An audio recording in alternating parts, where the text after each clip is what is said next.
Avouons-le, l'actualité récente n'est pas de tout repos.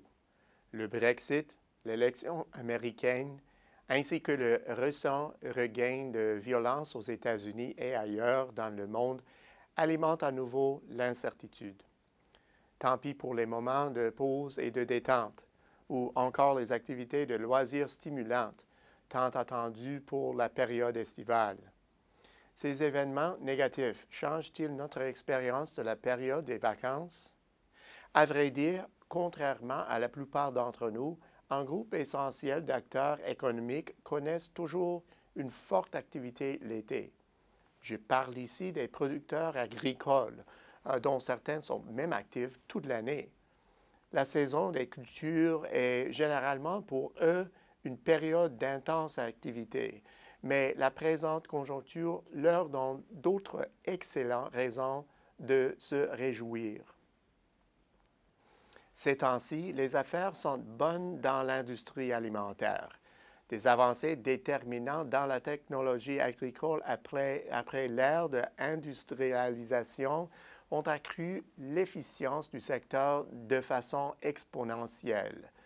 L'augmentation subséquente de l'approvisionnement alimentaire mondial a généralement abaissé les cours des produits agricoles, ce qui a incité l'industrie à se consolider et à chercher à réaliser des gains au moyen d'économies d'échelle. Toutefois, le vent est en train de tourner pour cette industrie axée sur une forte productivité et de faibles marges. La mondialisation est devenue une source de richesse à l'échelle internationale, surtout pour tout ce qui ne cesse de grossir les rangs de la classe moyenne sur les marchés émergents. Ces nouveaux riches ont un appétit pour les produits de viande qui est difficile à satisfaire. Et cette demande exerce des pressions exponentielles sur l'offre mondiale. En fait, de plus en plus, c'est la demande qui pose problème, ce que constatent d'ailleurs les acteurs du côté de la production agricole. J'ai été le témoin de cette situation, en particulier la semaine dernière à Toronto. Les délégués à la conférence annuelle sur les légumineuses et les cultures spéciales étaient tous sourires pour une raison bien simple.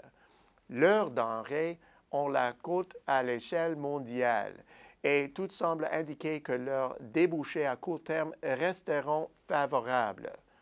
Depuis plus de 10 ans, les exportations du secteur progressent annuellement au rythme incroyable de 15 %. Et cette croissance ne cesse de s'accélérer. L'essentiel de cet élan est imprimé par la sous-catégorie des légumineuses, représentée par plusieurs variétés de pois et de fèves. Les producteurs de cette sous-catégorie ne sont pas vraiment pénalisés par la croissance lente qui afflige les autres exportateurs. En fait, leur défi est plutôt de maintenir le rythme avec la poussée constante de la demande mondiale. Qui sont les acheteurs?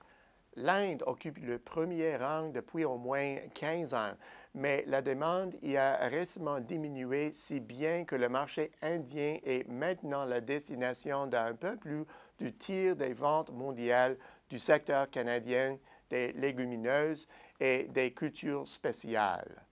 Durant la dernière décennie, la croissance annuelle du secteur s'est établie en moyenne au taux vertigineux de 25 %.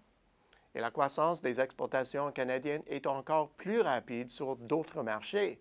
La Turquie se hisse au second rang avec une croissance annuelle de 31 %. Les Émirats arabes unis et le Bangladesh suivent de près et figurent aussi dans le top 10 du classement mondial de nos ventes à l'exportation. Les marchés émergents sont résolument en tête au chapitre de la croissance. En moyenne, les exportations canadiennes en direction des nations hors OCDE ont grimpé au rythme annuel de 18 %, tandis que sur la même base, la croissance des ventes vers les pays de l'OCDE a atteint seulement 9 %. Pour mieux mettre cette situation en perspective, disons que les ventes de légumineuses et de cultures spéciales du Canada vers les marchés émergents progressent 2 fois plus vite que le taux de croissance déjà dynamique de 9 de nos exportations totales vers ces marchés. Cette performance est aussi bien loin de la croissance moyenne sur 10 ans des exportations vers les pays développés, laquelle, lors de la grande récession, s'élevait au taux dérisoire de 1 Ce sous-secteur continuera-t-il sur sa lancée? Le contraire serait surprenant pour plusieurs raisons. Premièrement, il y a peu de signes manifestes d'un relâchement de la croissance de la classe moyenne sur les marchés émergents qui accueillent chaque année des dizaines de millions de nouveaux venus. Deuxièmement, les produits de viande ne suffiront sans doute pas à répondre à leurs besoins en protéines. Les légumineuses se présentent alors comme un substitut de choix. Troisièmement, les consommateurs choisissent de plus en plus des sources de protéines non carnées. Quatrièmement, pendant la dernière décennie, ces régions ont vécu 2 épisodes de pénurie alimentaire, ce qui a mis en évidence l'équilibre fragile entre la demande et l'offre. Enfin, les produits canadiens peuvent encore gagner des parts de marché. La liste continue, mais ce qu'il faut retenir ici, c'est que plusieurs éléments confirment la présence d'une croissance potentielle pour cette industrie, et ce, pendant encore un bon moment. Au bout du compte, le secteur canadien des légumineuses affiche une croissance étonnante sur la scène internationale et son dynamisme défie la lente croissance observée dans tant d'autres industries et régions. Les entreprises canadiennes évoluant dans cette industrie assistent à un boom de leur activité qui fait l'envie des autres exportateurs pouvant connaître un essor semblable. Pourtant, il est encore temps de tirer parti de cet embellie qui est loin d'être terminé. À la semaine prochaine, c'est Peter Hall.